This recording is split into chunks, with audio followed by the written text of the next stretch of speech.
Hello everyone, I welcome you all in this lecture of pharmacology and toxicology. So in previous lecture of pharmacology, we had started the new chapter, that is hormone and hormone antagonist. Okay, so in that lecture we have studied about the new concepts, that is what is meant by hormones, then what is meant by hormones antagonist along with the hypoglycemic agents. Okay, so hormones are nothing but the chemical messengers that transport a signal from one cell to the another cell, right? And hormones antagonist are nothing but the specific type of receptor antagonist which acts upon the hormones. Okay, means hormones antagonist which produces opposite action to that of hormones, right?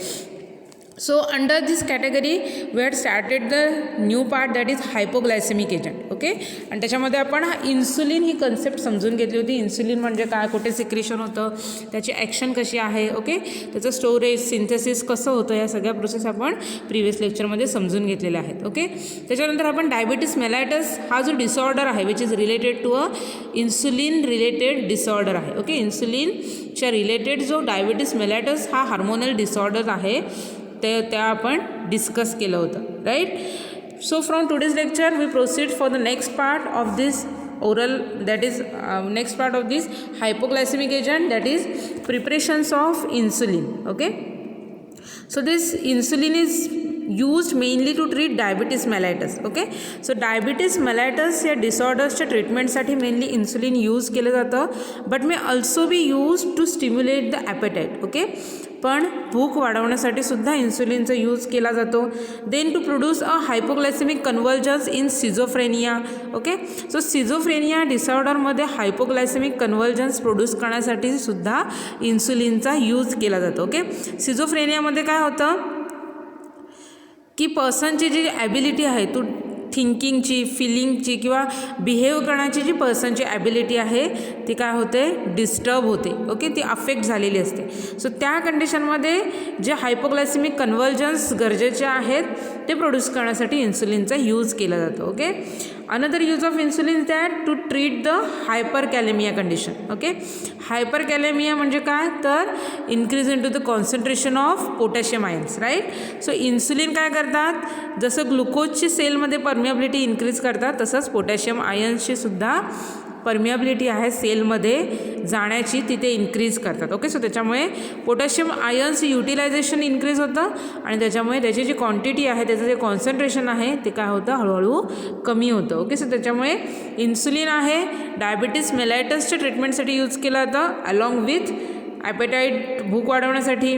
त्याच्यानंतर जे हायपोग्लायसेमिक कन्व्हल्जन्स सिझोफ्रेनियामध्ये गरजेचे आहेत त्याच्यासाठी, आणि हायपरकॅलेमिया ट्रीटमेंटसाठी इन्सुलिनचा use केला जातो. Okay, although its structure is non, insulin is not commercially synthesized but it is obtained from the animals. Okay, इन्सुलिनचं structure आपल्याला माहिती आहे, केमिकल स्ट्रक्चर कसं आहे ते, पण तरीही आपण त्याला कमर्शियल स्केलवर सिंथेसिस त्याचं करू शकत नाही आहे. ओके, मीन्स लॅबमध्ये इन्सुलिन आपण प्रिपेअर करू शकत नाही. ओके, सो जे इन्सुलिन ट्रीटमेंटसाठी यूज होतं which is obtain from the animals. Okay, कोणत्या ॲनिमल्सपासून, mainly beef and pork insulin. Okay, so beef म्हणजे काय, तर मीट. Okay, mutton. कशाचं, तर काऊज आणि कॅटल. ओके, गाई आणि जे गुरं आहेत, ओके, त्यांच्या मटनमधून त्या बीफमधून इन्सुलिन मिळवलं जातं. आणि नेक्स्ट आहे pork insulin. Okay, pork skin म्हणजे पोर्क मीन्स डुकराची जी काही स्किन आहे, ओके, कातडी आहे, त्याच्यामधून इन्सुलिन जे आहे ते ऑब्टेन केलं जातं. So it may be detected and assayed chemically, though bioassay is often used such as by estimating the fall of blood sugar in rabbits or the production of hypoglycemic coma in mice. Okay, means he जे काही इन्सुलिनची action आहे ती rabbit आणि माईसमध्ये estimate केलेली आहे, bioassays केलेले आहेत. Okay, so insulin should be given parenterally as it gets destroy by gastric juice. Okay, so इन्सुलिनचे जे काही डिफरंट प्रिपरेशन्स आहेत ते मोस्ट ऑफ कोणत्या रूटने दिले जातात, तर पॅरेंट्रल रूटने ॲडमिनिस्ट्रेट केले जातात. का पॅरेंट्रल रूटने ॲडमिनिस्ट्रेट केले जातात, कारण का ओरल रूटने जर ॲडमिनिस्ट्रेट केलं तर गॅस्ट्रिक ज्यूसच्या एन्व्हायरमेंटमध्ये काय होणार आहे, त्याचं डिस्ट्रक्शन होतं.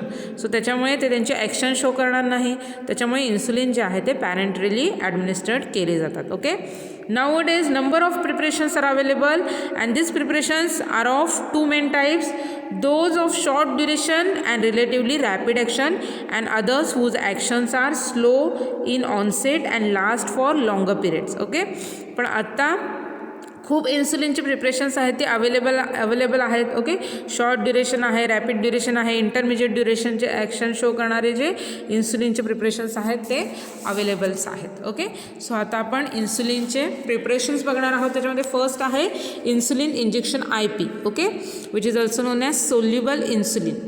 So it is an aqueous solution of crystalline insulin and may be given subcutaneously, intramuscularly or intravenously. Okay, so हे जे रूट आहेत सबक्युटेनियस, इंट्रामस्क्युलरली और इंट्रावेनस ह्या रूटने सोल्युबल टाइप ऑफ इन्सुलिनचं जे इंजेक्शन आहे ते ॲडमिनिस्ट्रेट केलं जातं. Okay, so it has an onset of action within half an hour, maximum 2 to 3 hours and lasting for 6 to 8 hours. So it is obtainable as a solution containing 20, 40, 80 units per ml. It is acidic in reaction, pH 3. Its neutral preparations are also available. Neutral insulin injections which allows slightly more rapid absorption and gives less discomfort on injection. Okay, so हे first preparation आहे insulin injection IP, which is also known as soluble insulin. So it is an aqueous solution of crystalline insulin. Okay, so crystalline solution insulinचा जो form आहे त्याचा aqueous solution, it is nothing but the insulin injection IP. Okay, so subcutaneous, intramuscular और intravenous रूटने administrate केलं जातं. It has an onset of action within half an hour. Okay, एकदा काय injection दिलं की त्याच्यानंतर हाफ ॲन आवरमध्ये तो त्याचे ॲक्शन शो करायला सुरुवात होतं, which is maximal in 2 to 3 hours. Okay, and त्याची जे ॲक्शन आहे which is lasting for 6 to 8 hours. Okay, एकदा इंजेक्शन घेतल्यानंतर 6 ते 8 तासासाठी त्याची ॲक्शन जे आहे ती बॉडीमध्ये शो होणार आहे. Okay, it is obtainable as a solution containing 20, 40 and 80 units per ml. Okay, ह्याचे जे प्रिपरेशन्स आहेत ते 20, 40 आणि 80 युनिट्समध्ये अवेलेबल आहेत. So it is acidic in reaction, that is pH 3. It's neutral preparations is also available. Okay, most of acidic preparations आहेत, pH 3 आहे त्या प्रिपरेशनचा, आणि न्यूट्रल प्रिपरेशनसुद्धा अवेलेबल आहेत under the name of neutral insulin injection. So that neutral insulin injection which allows slightly more rapid absorption and gives less discomfort on injection. Okay, so हे neutral नेचरचे जे preparations आहेत त्याचं काय होणार आहे, त्याचा ॲब्सॉर्प्शन रॅपिड आहे आणि इंजेक्शन रूटने जर ते ॲडमिनिस्ट्रेट केले तर त्याच्यामध्ये जो डिस्कम्फर्ट जो आहे तो सुद्धा लेस आहे. ओके, मीन्स मोर सेफ हे इन्सुलिनचे इंजेक्शन्स आहेत which is neutral in nature. Okay, so this is regarding the insulin injection IP, soluble insulin preparation. Okay, next is that insulin zinc suspension. Next preparation of insulin is that insulin zinc suspension. So these suspensions of insulin with zinc chloride are of various kind of differing in their time, course of action, and may be mixed in the different proportions with insulin injection if need be to obtain a wide range of duration of effects. They are also known as lente insulin and are available in 2 strengths containing 40 or 80 units per ml. Okay, so हे जे preparations आहे insulin zinc suspension ते काय केलेले आहेत की त्याचं जे काही कॉन्सन्ट्रेशन आहे, ओके, त्याचे जे प्रपोर्शन्स आहे मिक्सिंगचं त्याच्यामधल्या जे कंटेंटचं ते व्हॅरी करून डिफरंट इन्सुलिनची प्रिपरेशन्स बनवलेली गेलेली आहेत. ओके, की ज्याची जी काही रेंज आहे, ड्युरेशन ऑफ ॲक्शन आहे ती प्रत्येक प्रिपरेशनची डिफरंट आहे. ओके, सो त्याच्यामध्ये 40 आणि 40 और 80 युनिट्स पर ml ह्या फॉर्ममध्ये, ह्या स्ट्रेंथमध्ये त्याचं जे काही इन्सुलिन झिंक सस्पेन्शन आहे ते अवेलेबल आहे. So insulin zinc suspension first form आहे ॲमॉर्फस नेचरचा, ॲमॉर्फस IP, which is also known as insulin semilente. Okay, semilente. So this has an onset of action 1 hour which is maximum in 6 to 10 hours and last 12 to 16 hours. Okay, so onset of action किती आहे, 1 तासानंतर आहे. Okay, की जे 6 ते 10 तासापर्यंत extend होऊ शकतं आणि एकदा का इंजेक्शन दिल्यानंतर ते 12 ते 16 तासासाठी त्याचा इफेक्ट जो आहे बॉडीवर तो राहतो. ओके, सो कोणता इन्सुलिनचा, तर insulin zinc suspension amorphous nature IP. Okay, next preparation that is insulin zinc suspension IP which is also known as insulin lente. So this is the mixture of the amorphous and crystalline forms, has an onset of action 2 to 4 hours which is maximum in 8 to 12 hours and lasts 28 to 38 hours. Okay, so onset of action किती आहे, 2 ते 4 तासानंतर. Okay, की जे 8 ते 12 तासापर्यंत extend होऊ शकतं आणि त्याचं टोटल इफेक्ट किती वेळासाठी राहणार आहे, तर 28 ते 32 आवर्ससाठी बॉडीवर त्याचा इफेक्ट राहणार आहे. Okay, insulin zinc suspension IP which is also known as insulin lente. Okay, next is that insulin zinc suspension crystalline IP which is also known as insulin ultra lente. So this has an onset of action 6 to 8 hours which is maximum in 16 to 24 hours and last for the 36 hours. Okay, so ह्या जर प्रिपरेशनची तुम्ही action बघितलात तर ती जास्त पिरियडसाठी बॉडीमध्ये दिसून येते. Okay, which that is insulin zinc suspension IP which is crystalline form which is also known as insulin ultra lente. Okay, so these are the various preparations of insulin zinc suspension. Okay, next आहे इन्सुलिनचं preparation protamine zinc insulin. So protamine zinc insulin IP, this is a suspension of insulin zinc chloride and suitable protamine. So it has onset of action 3 to 6 hours, maximal in 14 to 20 hours and lasting for 24 to 48 hours and it may cause the hypersensitivity reactions. Okay, hypersensitivity reactions हे injection आहे ते cause करू शकतं. Okay, हायपरसेन्सिटिव्हिटी reaction म्हणजे काय, तर अनडिझायरेबल reactions आहेत. आपल्या बॉडीची जी इम्युन सिस्टीम आहे ती काय करते, अबनॉर्मली ॲक्ट होते. ओके, आणि त्याच्यामुळे ॲलर्जिक रिस्पॉन्स जे आहेत ते क्रिएट होतात. Okay, so this protamine zinc insulin which contains protamine zinc chloride and insulin ह्या तिघांचं एकत्र मिश्रण करून हे जे इन्सुलिनचं प्रिपरेशन आहे ते प्रिपेअर केलं जातं. 3 ते 6 तास हे त्याचं ऑनसेट ऑफ ॲक्शन आहे which is extended up to 14 to 20 hours, right, and lasting for 24 to 48 hours into our body. Okay, next insulin preparation is that isophane insulin which is also known as globin zinc insulin. So these preparations are little used and have a time course of action similar to that of insulin zinc suspension. Okay, so ह्याची जी काही action आहे which is similar to that of insulin zinc suspension. Okay, so these preparations are little used and have time course of action. Okay, so ह्या टाईपचे जे preparations आहेत त्याचा कमी use केला जातो. ओके, कोणता, तर isophane insulin which is also known as globin zinc insulin. Okay, so here it is the 4 type of major preparations of insulins, okay, which is used for the treatment of diabetes mellitus. Okay, then here it is the side effects of insulin therapy. Okay, insulin therapyच्या पेशंटला सुरू असते त्याच्यामध्ये कोणते कोणते side effects दिसतात, that includes mainly due to the overaction with development of hypoglycemia. Okay, so there will be a chances or side effects of development of hypoglycemia. Hypoglycemia means क्या है, decrease into the concentration of blood glucose level, right. The next is that hypersensitivity may occur and occasionally resistance may develop due to the formation of antagonizing antibodies. Okay, so hypersensitivity reactions show होतात. हायपरसेन्सिटिव्हिटी म्हणजे मी तुम्हाला काय सांगितलं आहे, तर बॉडीची जी immunity system आहे त्याचा abnormal response, undesirable reactions which is known as hypersensitivity reactions. Okay, so त्याच्यामुळे काय होणार आहे की रेझिस्टन्स ओकेजनली डेव्हलप होतो. Okay, which is due to the formation of antagonising antibody. Okay, so ज्या काय अँटीबॉडीज बॉडीची इम्युन सिस्टीम फॉर्म करते त्याच्यामुळे रेझिस्टन्स डेव्हलप होण्याचे चान्सेस असतात. Okay, next is that side effect is that lipomata and fat atrophy. Okay, lipomata म्हणजे काय, तर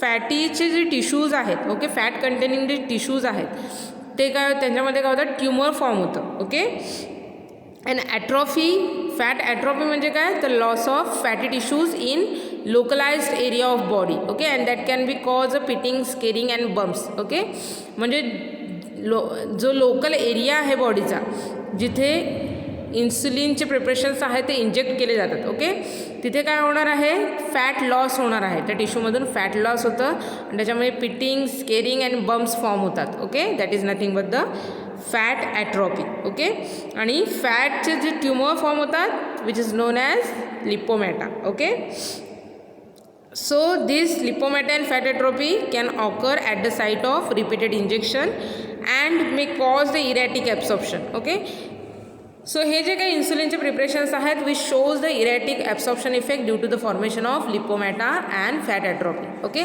सो इरॅटिक ॲब्सॉर्प्शन म्हणजे काय मग, तर इरेग्युलर मॅनरमध्ये जे काही ड्रगचं ॲब्सॉर्प्शन होतं it is nothing but the erratic type of absorption. Okay, so these are the side effects which is associated with insulin therapy. Okay, so आत्तापर्यंत आपण oral hypoglycaemic agents under insulin बघितलेलं आहे, diabetes मेलायटस ही concept बघितलेली आहे आणि इन्सुलिनचे different preparations बघितलेले आहेत. Okay, next is that oral हायपोग्लायसेमिक compound. Okay, next आपल्याला बघायचं आहे ओरल हायपोग्लायसेमिक कंपाऊंड्स. ओके, सो नावावरूनच तुम्हाला कळालं असेल की असे प्रिपरेशन्स की जे आपण ओरली ॲडमिनिस्ट्रेट करू शकतो. ओके, आत्तापर्यंत जे आपण हायपोग्लायसेमिक एजंट बघितलेले आहेत की जे मोस्ट ऑफ पॅरेंटरली ॲडमिनिस्ट्रेट केलेले आहेत. राईट, आत्ता आपण जे बघणार आहोत ते ओरली ॲडमिनिस्ट्रेट केले जाणार आहेत. Okay, so the diabetic syndrome may be considered as owing to relative or absolute deficiency of insulin action. Okay, so diabetes कशामुळे होतो, इन्सुलिनच्या कमतरतेमुळे. राईट, त्याच्या ॲक्शनच्या कमतरतेमुळे. So the pharmacological effect of an anti diabetic agents other than insulin should be considered in term of its efficiency to increase the insulin production and release by the pancreatic cell. Okay, मग ते त्यांची action कशी show करणार आहेत, oral हायपोग्लायसेमिक compounds आहेत ते action कशी show करणार आहेत, तर ते काय करणार आहेत, इन्सुलिनची जी इफिकेसी आहे, इन्सुलिनचं जे प्रोडक्शन आहे त्याचं रिलीज आहे ते पॅनक्रियाटिक सेलपासून इन्क्रीज करतात. Okay, to make the insulin more effective, आणि त्याच्यामुळे इन्सुलिन जे आहे ते मोर इफेक्टिव्ह होतं. जर अनदर मोड ऑफ ॲक्शन बघितलं तर नेक्स्ट काय आहे, to independently reproduce the metabolic actions of insulin.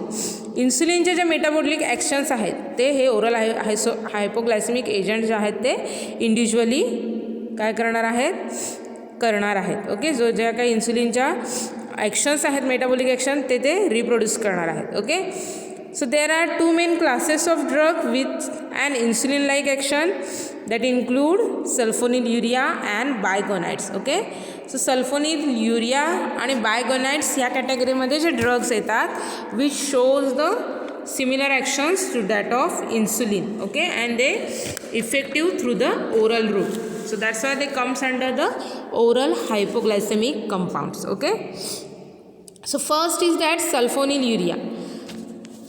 So studies conducted in the recent past have shown that sulfonamides can cause the hypoglycemia. Okay, so sulfonamides कॅटेगरीचे जे drugs आहेत ते काय करतात, hypoglycaemia हा इफेक्ट शो करतात.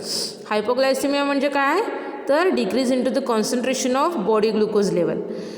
And the similar group of compounds that is sulfonylurea which are use therapeutically for this purpose. Okay, so त्याच्यामुळे similar group compound आहे sulfonylurea which is similar to that of sulfonamides. Okay, so त्याच्यामुळे ते सुद्धा therapeutically same action show करणार आहेत. They causes the hypoglycaemic effect. Okay, so they have the general formula R1SO2 NH CONH R2.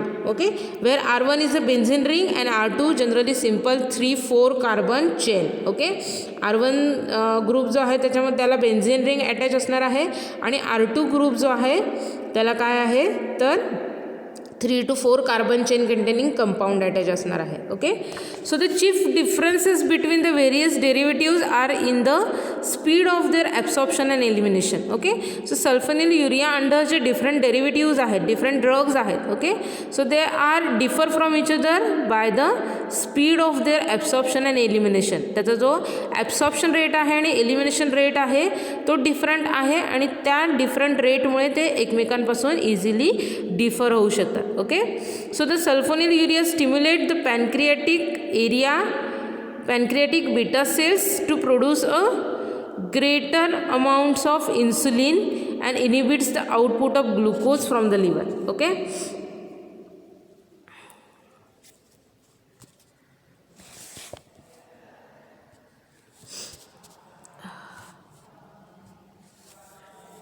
Okay. So हे sulfonylurea काय करणार आहेत, this stimulates the pancreatic beta cells. Okay. So पॅनक्रियामध्ये जे beta cells आहेत की जे इन्सुलिन प्रोड्यूस करायचं काम करतात त्याला ते स्टिम्युलेट करणार आहेत. ओके. कशासाठी, to produce a greater amount of insulin. जास्त इन्सुलिन प्रोड्यूस करण्यासाठी बीटा सेल्स जे आहेत त्यांना ते स्टिम्युलेट करतात and inhibit the output of glucose from the liver. Okay. So लिव्हरमधून जो ग्लुकोजचा आउटपुट आहे ते इनहिबिट करतात. ओके. सो ह्या दोन मेकॅनिझमने सल्फोनिलयुरिया जे आहे ते त्यांची ॲक्शन शो करतात. Okay. So they are therefore of no use if the patient can not make insulin and history of ketosis in the contraindication to their use. Okay. मग असे पेशंट्स आहेत की ज्याच्यामध्ये इन्सुलिनच पॅनक्रियाटिक सेल्स जर beta cells जे आहेत ते सिंथेसिस करत नसतील. ओके. आणि जर अशा पेशंटला जर किटोसिसची जी हिस्ट्री असेल तर त्या ह्याच्यामध्ये काय केलं जातं, हे जे सल्फोनिलयुरियाज आहेत ते कॉन्ट्राइंडिकेट केले जातात, त्यांना दिलं जात नाही. कारण का त्यांचा जो डिझायर्ड इफेक्ट गरजेचा आहे तो त्या पेशंटमध्ये मिळू शकत नाही. Okay. So the sulfonylurea may also stimulates the appetite unlike the biguanides which are anorexiant. Okay. So sulfonylurea आहेत ते काय करणार आहेत, ॲपेटाईट स्टिम्युलेट करणार आहेत, म्हणजे भूक वाढवतात. ओके. आणि हे जे काही दुसरे जे आपल्याला कंपाऊंड्स बघायचे आहेत पुढे, biguanides. Okay. Which acts as an anorexiants, म्हणजे ते काय करणार आहेत, मग अपोजिट ॲक्शन शो करणार आहेत, म्हणजे भूक कमी करायचं काम जे आहे ते बायगोनाइट्स कॅटेगरीचे ड्रग करतात. Okay. So oral hypoglycemic agents commonly are referred to as sulfonylurea class of compounds. Sulfonylurea compound are among the most widely prescribed medications in the world. The drugs are frequently used to treat the patient with type 2 diabetes. Wide availability of these medications increases potential for their either intentional or unintentional overdose in pediatric and adult populations. Okay. So pharmacology of sulfonylurea, that is mechanism of action of sulfonylurea, increase pancreatic response to glucose. Okay. So that include binding to the specific receptor associated with ATP sensitive potassium channel in beta cell membrane. Okay. Then blocked of potassium efflux, that is depolarization, which causes the opening of voltage gated calcium channel and release of insulin by exocytosis. Okay. So calcium ions मुळे काय होणार आहे, insulin जे आहे त्याचं release facilitate होतं. Okay. So reduction of plasma glucagon levels after the chronic treatment.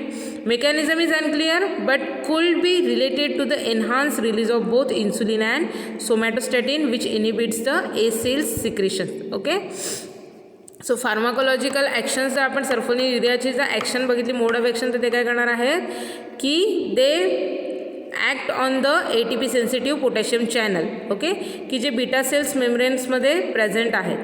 So त्याच्यामुळे काय होणार आहे, ब्लॉक्ड ऑफ पोटॅशियम इफ्लक्स, तो चॅनल ते ब्लॉक करणार आहेत आणि त्याच्यामुळे पोटॅशियमचा जो इफ्लक्स होता तो ते ब्लॉक करतात. ओके.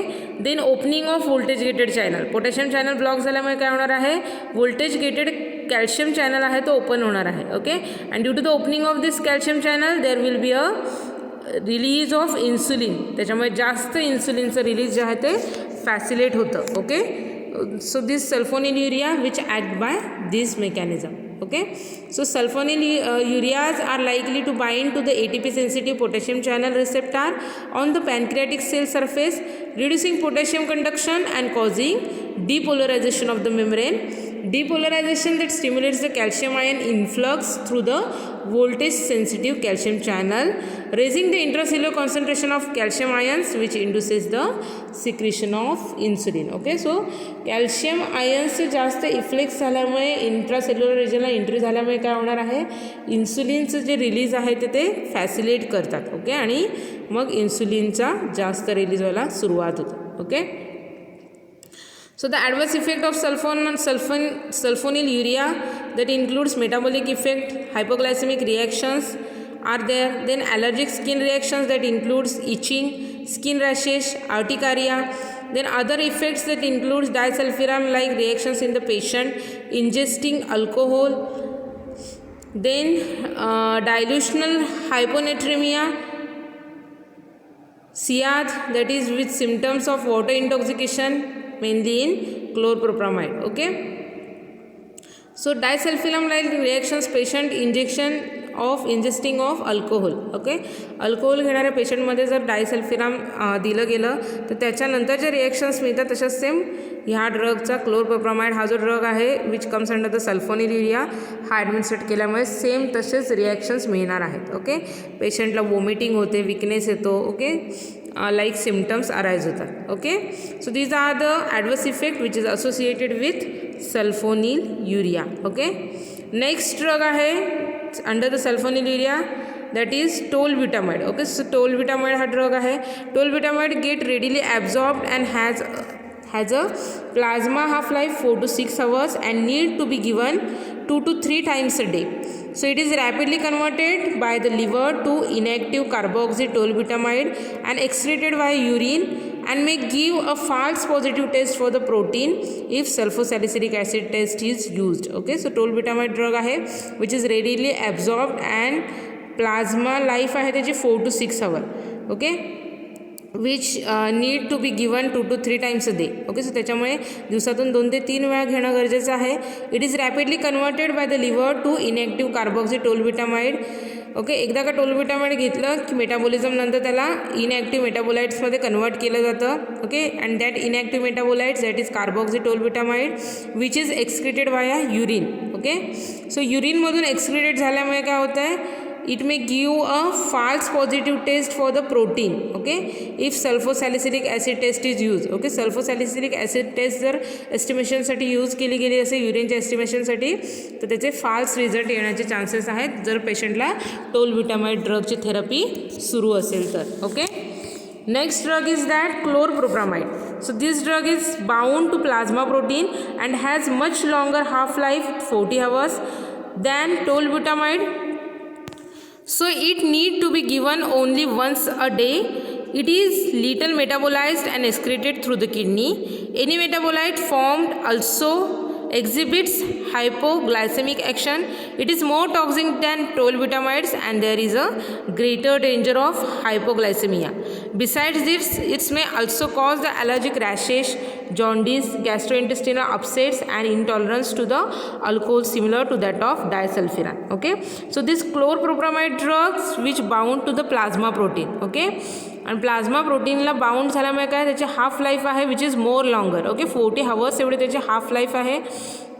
सो टोल्ब्युटामाइड ह्या ड्रगपेक्षा सुद्धा याची हाफ लाईफ आहे ती जास्त आहे. Okay, it need to be given only once a day. त्याच्यामुळे फक्त दिवसातून एकदा दिला तरी क्लोरप्रोप्रामाइडचा डोस जो आहे तो 40 hours बॉडीमध्ये ॲक्शन शो करत राहतो. Okay, so it is little metabolites and excreted through the kidney. Okay, कमी क्वांटिटीमध्ये त्याचं मेटाबॉलिझम होतं आणि किडनीमधून त्याचं एक्सक्रिशन होतं. Okay, any metabolite formed also exhibits the hypoglycaemic action. Okay, metabolism नंतर जे मेटाबोलाइट फॉर्म होतात ते सुद्धा हायपोग्लायसेमिक ॲक्शन शो करतात. Okay, it is more toxic than tolbutamide and there is a greater danger of hypoglycaemia. Okay, टोल्ब्युटामाइडसोबत जर compare केलं तर क्लोरप्रोप्रामाइड आहे तो जास्त टॉक्सिक आहे. More toxic effects associated with this chlorpropamide drug. Okay, की फार डेंजर टाईपचा हायपोग्लायसेमिया ॲक्शन हायपोग्लायसेमिक ॲक्शन तो शो करतो. ओके, म्हणजे बॉडीमध्ये जी शुगर लेवल आहे ती फार कमी लेवलला जाते. Okay, besides this it may also cause the allergic rashes, jaundice, gastrointestinal upsets and intolerance to alcohol similar to that of disulfiram. Okay, other side effects काय आहेत क्लोरप्रोप्रामाइडचे, ॲलर्जिक रॅशेस आहेत, जॉन्डिस आहे, गॅस्ट्रोइंटेस्टिनल अपसेट आहे, intolerance to alcohol similar to that of disulfiram. Okay, so certain similar side effects which associated with tolbutamide which showing by the chlorpropamide drug also. Okay, the next third drug under the sulfonylurea that include acetohexamide and tolazamide. Okay, so these two drugs, so both these compounds are intermediate in duration of action. Both produces active metabolites on getting metabolized. Okay, so हे जे दोन्ही compounds आहेत ते कसे आहेत, intermediate duration of action show करतात. Okay, म्हणजे जास्त पण नाही आणि कमी पण नाही, मधल्या लेवलची जी ड्युरेशन ऑफ ॲक्शन आहे तिथे प्रोड्यूस करतात. अँड त्याचे जे मेटाबोलाइट्स फॉर्म होणार आहेत which is active in the form. Okay, म्हणजे मेटाबॉलिझम झाल्यानंतर त्याची ॲक्शन जी आहे ती शो करणार आहे. Okay, so here it is the 3 preparations of sulfonylurea. Okay, sulfonylurea ह्याच्या अंडर आपण 3 ड्रग बघितलेले आहेत which comes under a oral hypoglycaemic agent. Okay, oral रूटने हे ॲज ॲन हायपोग्लायसेमिक एजंट म्हणून काम करतात. ओके, नेक्स्ट मेजर जर बघितलं क्लास बघितला under the oral hypoglycaemic agent that is biguanides. Okay, so these bigonides there is a common agreement that bigonides do not lower the blood sugar in non-diabetic patients. Okay, so the non-diabetic patients मध्ये ते blood sugar low करत नाही. Okay, that is in the diabetic they lowers the blood sugar but do not cause clinical hypoglycemia.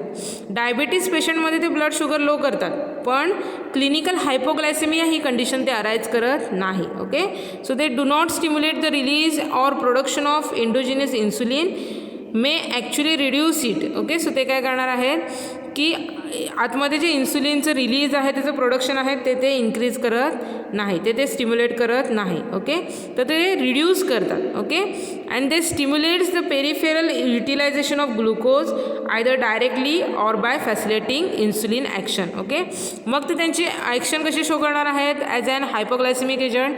तर ते काय करणार आहेत ग्लुकोजचं जे युटिलायझेशन आहे बॉडीमधलं ते इन्क्रीज करतात. ओके, किंवा मग इन्सुलिन जे काही बॉडीमध्ये अवेलेबल आहे त्याची ॲक्शन जी आहे ते फॅसिलिटेट करतात. Okay, so the presence of either exogenous or endogenous insulin is necessary for their continued efficient action. Okay, so जे काही एक्झोजिनियस और एंडोजिनियस इन्सुलिन आहे which is required for their efficient action. Okay, की जे गरजेचं आहे बायगोनाइड्सच्या efficient ॲक्शनसाठी. So they may used in combination with sulphonyl urea and the use of exogenous insulin is avoided. Okay, so त्याच्यामुळे सल्फोनिल युरियासोबत कंबाईनमध्ये बायगोनाइड्स कॅटेगरीचे जे कंपाऊंड्स आहेत ते यूज केले जातात. Okay, so the biguanides are also anorexiants and may encourage the loss of weight. Okay, so biguanides आहेत ते भूक कमी करायचं काम करतात आणि त्याच्यामुळे वजन कमी करण्यासाठी बायगोनाइड्स या ड्रगचा यूज केला जातो. सो त्याचे प्रिपरेशन्स आपल्याला बघायचे झाले तर त्याच्यामध्ये 2 प्रिपरेशन्स आहेत phenformin and metformin. Okay, so this phenformin this drug is well absorb from the gut and its action last for 6 to 15 hours. Okay, so गटमधून मीन्स GI ट्रॅक्टमधून त्याचं ॲब्सॉर्प्शन होतं आणि ॲक्शन जी आहे ती त्याची 6 ते 15 hours तो शो करणार आहे. ओके, नेक्स्ट आहे metformin. So this drug is little metabolised in the body and has a somewhat longer action than phenformin. Okay, बॉडीमध्ये मेटाबॉलिझम होतं याचं. ओके, आणि जे काही मेटाबोलाइट्स आहेत ते त्यांची ॲक्शन शो करणार आहेत for the longer period of time. Okay, जास्त वेळासाठी फेनफॉर्मिनपेक्षासुद्धा जास्त ड्युरेशनसाठी मेटफॉर्मिन कॅटेगरीचा जो ड्रग आहे तो त्याची हायपोग्लायसेमिक ॲक्शन शो करणार आहे. ओके, सो बायगोनाइड्स इथे आपण बघितलं तर biguanides decreases the hepatic glucose production and increases insulin mediate peripheral glucose uptake. Okay, efficacies जर बघितलं तर decrease fasting plasma glucose 60 to 70 mg/dl, reduce A1C 1.0 to 2.0%. Other effects जर बघितले त्याच्यामध्ये डायोरिया आहे, abdominal discomfort, lactic acidosis if improperly prescribed, then cause small decrease in LDL cholesterol level and triglycerides, no specific effect on blood pressure, no weight gain with possible modest waist loss, contraindicated in the patient with impaired renal function, serum. So medications in this class metformin and fenformin. Okay, so these 2 drugs are used in this biguanides class. So mode of action जर बघितले तर its selective agonist for nuclear peroxisome proliferator activated receptor gamma. Okay, so nuclear peroxisome proliferated activated receptor आहे which is a type of gamma receptor. So ते त्याला bind होणार आहेत, mainly expressed in the fat cell and also in the muscle and other cell. Okay, and enhance the transcription of several insulin responsive genes, tend to reverse the insulin resistance by enhancing GLUT4 expression of the translocation. So glucose entry into the muscles and fat improves the hepatic gluconeogenesis suppressed. Okay, so ग्लुकोजची entry जी आहे मसलमध्ये ती झाल्यामुळे काय होणार आहे, fat improved hepatic gluconeogenesis suppressed. Okay, so activation of gene regulating fatty acid metabolism and lipogenesis in the adipose tissue which contributes to insulin sensitising action and reduction in lipolysis and plasma fatty acid level also. So increase the